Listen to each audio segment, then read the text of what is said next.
नमस्कार, बहुत बहुत स्वागत है आपका हमारे चैनल भाव पत्रकार में। मैं हूं आपके साथ शुभम त्यागी।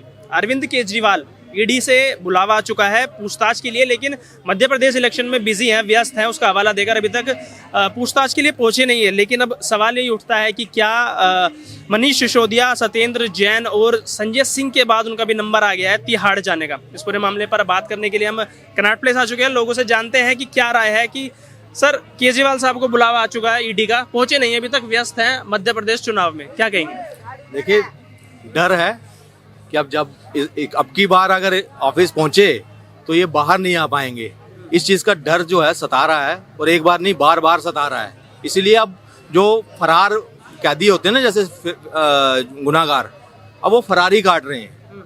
एक मुख्यमंत्री सोचिए जो इनकलाब का नारा लेकर आए थे, और आज क्या कर रहे हैं? सिर्फ दर दर भाग रहे हैं, ईडी से बच रहे हैं। कभी उसमें कहते हैं कि इसमें बताओ किस वजह से बुलाया है, एज ए सीएम बुलाया है या ऐसे पार्टी कन्वीनर बनाया है। भाई अगर आप साफ हैं, आप सुथरे हैं तो जाओ ना, दिक्कत क्या है?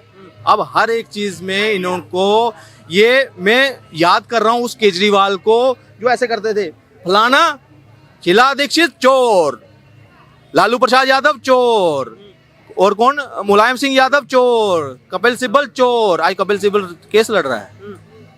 ये बदलाव आया है कितनी हमारे दिल्ली की राजनीति में, सिर्फ और सिर्फ कितने अंतराल में? 9 साल के अंतराल में। जो इनकलाब, सब कुछ बदलेंगे, सिस्टम बदलेंगे। आज सिस्टम ने उनको ही बदल दिया और भ्रष्टाचारी की लिस्ट में प्रथम वहां पे खड़ा कर दिया। कोई नेता आज के पूरे इतिहास में कोई इस तरह से भाग नहीं रहा, सीडी इंक्वायरी से भाग नहीं रहा।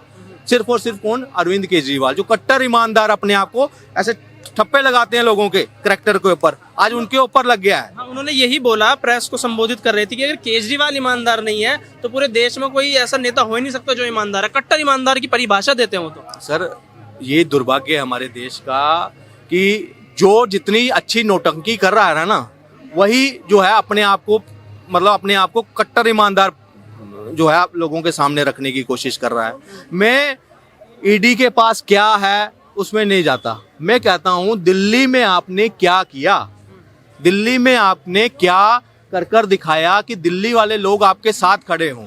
पोल्यूशन की बात करिए, पोल्यूशन की बात करिए। दिल्ली का पोल्यूशन एक टाइम पर 900 के पार पहुंच गया था इसी दिल्ली में। और मैं वो वीडियो सामने आ रही है पुरानी, कहते हैं ना करनी छुपती नहीं है, जिसमें अरविंद केजरीवाल जी, आतिशी मारलेना जी कहती, वो तो पंजाब की पराली जल रही है जी, इसकी वजह से दिल्ली में वो हो रहा है जी, वो हरियाणा में जल रही है जी, उत्तर प्रदेश में जल रही है जी, राजस्थान में जल रही है। उस वक्त भाजपा की सरकारें हुआ करती थी। आज जब पंजाब में इनकी सरकार है, पुलिस इनके पास है, इनका आदेश भी है, सुप्रीम कोर्ट का आदेश भी है, फिर भी वहां पे 9000 पराली जलाने के इंसिडेंट क्यों? एक दिन में लगभग 2000 इंसिडेंट पिछले दिनों सामने आए, वो क्यों? और जब त्योहार आता है हिंदुओं का, जिसमें आईआईटी कानपुर ने रिपोर्ट दी है कि सिर्फ 1% जो है वो टॉप 15 जो पोल्यूटेंट है ना, उसमें भी क्रैकर्स नहीं आते। एक दिन का धुएं से उससे कोई प्रभाव नहीं पड़ता। 282 AIQ था यहाँ का, और दिवाली के बाद 300 के करीब पहुंचा है सिर्फ। और ये क्या कर रहे हैं? दिवाली ना जी, करैक्टर नहीं जलाना, बच्चों को जलाना नहीं, बच्चों को नहीं बताओ कि कौन था, क्यों जलाए हैं, राम के बारे में मत पता लगने दे। लेकिन आरोप तो लगा दिया है ना कि बीजेपी के कार्यकर्ताओं ने पैसे दिए हैं, फंड दिए हैं, जबरदस्ती पटाखे फुड़वाए गए हैं, और पुलिस पे आरोप लगा दिया कि पुलिस गृह मंत्री साहब के अंडर में आती है, कोई कार्रवाई नहीं की जाती है।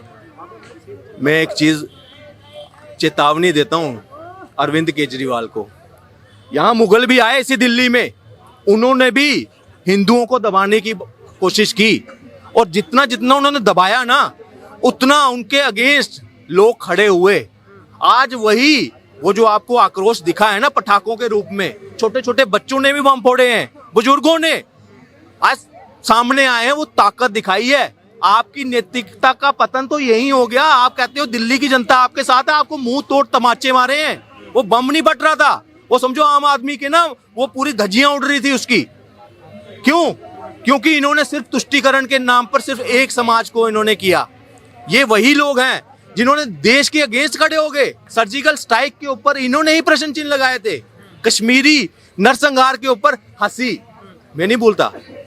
मैं जम्मू कश्मीर से मैं उस चीज को भूल ही नहीं सकता। क्यों?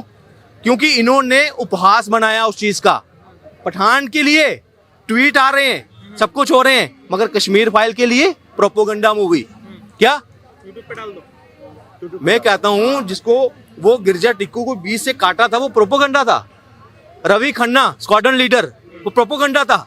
उस वक्त के जजों को घर में जाकर ऐसे गोली भूना था, और कई लाख पंडित जो है आज अपने देश में जो रिफ्यूजी हैं, वो प्रोपोगंडा था। आज ये अपनी करनी का फल भोग रहे हैं। और मैं ईडी को छोड़ो, आप बोलोगे ये भाजपा का समर्थक है, फलाने का समर्थक है, इसलिए बोल रहा होगा। मैं कहता हूं दिल्ली के लोगों से पूछता हूं, इसी दिल्ली में ये एजुकेशन का, ये हेल्थ मॉडल का डोल पीटते हैं ऐसे जोर जोर के, इसी दिल्ली में एक के साथ एक दारू बिकती हुई हमने देखी है। यहीं पे लाइनें लगी होती थी, यहीं पे। तो क्या कंजप्शन बढ़ा नहीं होगा? अगर दारू बिकी है तो कंजप्शन बढ़ा नहीं होगा? बेवड़े बने नहीं होंगे? तो बताइए इसको कैसे जस्टिफाई करेंगे अगर वहां हुआ है। और दूसरी सबसे बड़ी लॉजिकल चीज मैं इनसे पूछता हूं, जब सरकार ने जो डीलर है, रिटेलर है, वहां पे जो डिस्ट्रीब्यूटर है, उसका एक निर्धारित किया था 5%।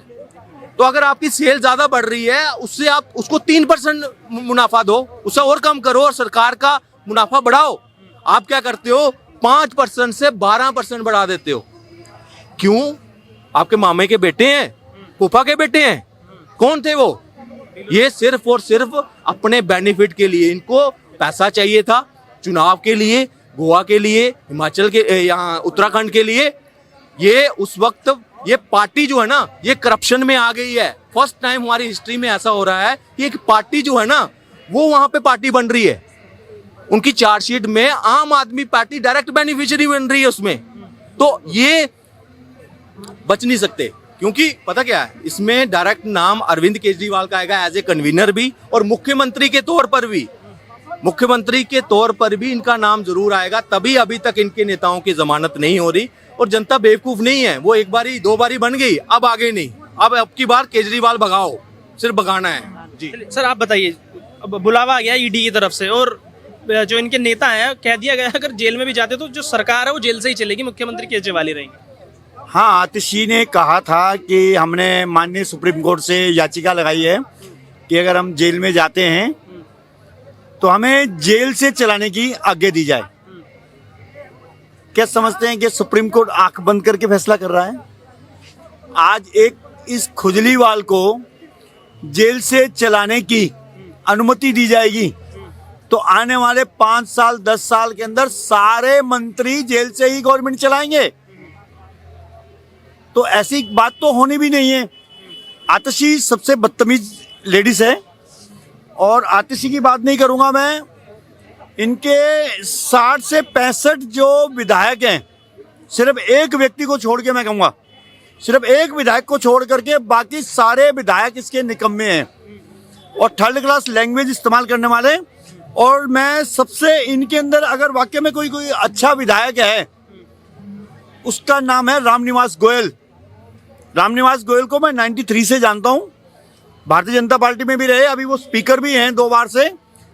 कभी भी वो विवाद में नहीं पड़ते हैं, लेकिन केजरीवाल ने कभी भी उनको स्पीकर से ज्यादा कुछ नहीं बनाया।